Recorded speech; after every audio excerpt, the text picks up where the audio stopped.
ಆಪಲ್ನ ಮುಂದಿನ generation premium ಸ್ಮಾರ್ಟ್ಫೋನ್ಗಳಾದ iPhone 18 pro ಮತ್ತು iPhone 18 pro Max ಬಿಡುಗಡೆಗೂ ಮುನ್ನವೇ ಅದರ ಬಗ್ಗೆ ಸಾಕಷ್ಟು ಮಾಹಿತಿಗಳು ಸೋರಿಕೆಯಾಗ್ತಾ ಇವೆ.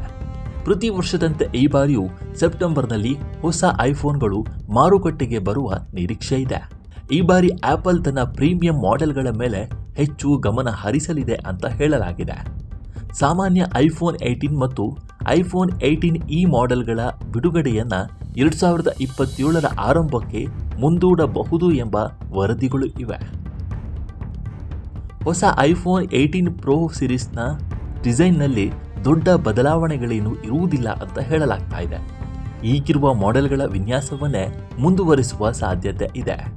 ಆದರೆ ಪ್ರಮುಖ ಟಿಪ್ಸ್ಟರ್ ಐಸ್ ಯೂನಿವರ್ಸ್ ಪ್ರಕಾರ ಆಪಲ್ ಫೋನ್ನ ಮುಂಭಾಗದಲ್ಲಿರುವ ಡೈನಾಮಿಕ್ ಐಲ್ಯಾಂಡ್ ಗಾತ್ರವನ್ನು ಸುಮಾರು 35%ನಷ್ಟು ಕಡಿಮೆ ಮಾಡಲು ಪ್ರಯತ್ನಿಸ್ತಾ ಇದೆ.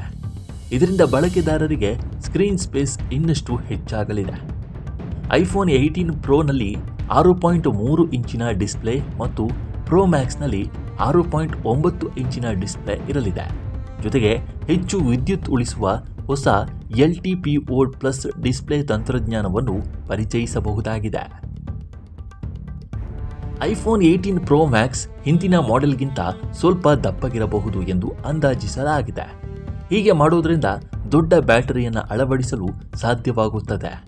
ಹೊಸ ಮಾಡೆಲ್ನಲ್ಲಿ ಸುಮಾರು 5100ರಿಂದ 5200 mAh ಸಾಮರ್ಥ್ಯದ ಬ್ಯಾಟರಿ ಇರಬಹುದು.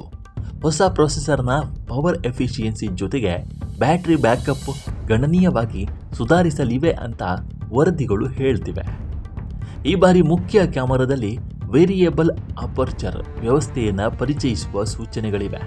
ಇದು ಬೆಳಕಿನ ಪ್ರಮಾಣವನ್ನು ನಿಯಂತ್ರಿಸಲು ಮತ್ತು ಉತ್ತಮ ಡೆಪ್ತ್ ಎಫೆಕ್ಟ್ ಪಡೆಯಲು ಸಹಾಯ ಮಾಡುತ್ತೆ. ಸ್ಯಾಮ್ಸಂಗ್ ಅಭಿವೃದ್ಧಿಪಡಿಸಿದ ಹೊಸ 3 ಲೇಯರ್ ಸ್ಟ್ಯಾಕ್ಡ್ ಇಮೇಜ್ ಸೆನ್ಸಾರ್ ಅನ್ನು ಬಳಸಬಹುದು.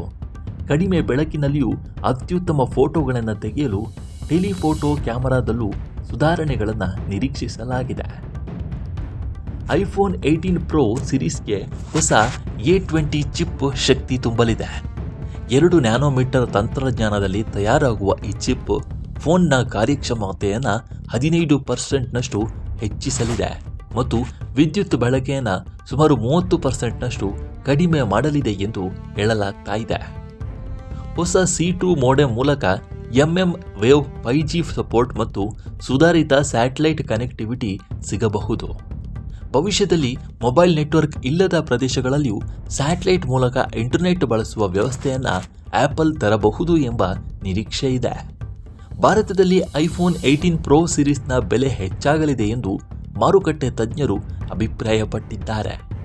ಈಗಿನ ಮಾಡೆಲ್ಗಳಿಗೆ ಹೋಲಿಸಿದರೆ ಸುಮಾರು 9,500ದಿಂದ 14,200 ರೂಪಾಯಿವರೆಗೆ ಬೆಲೆ ಏರಿಕೆಯಾಗಬಹುದು.